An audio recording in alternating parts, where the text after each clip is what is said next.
Kenapa emang si Pelauk?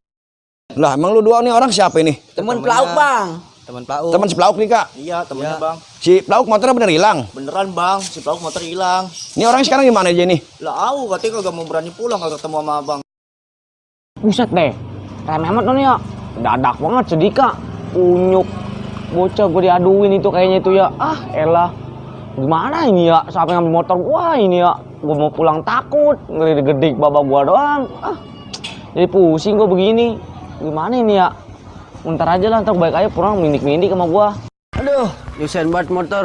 Malah mogok lagi. Istirahat dulu lah sini.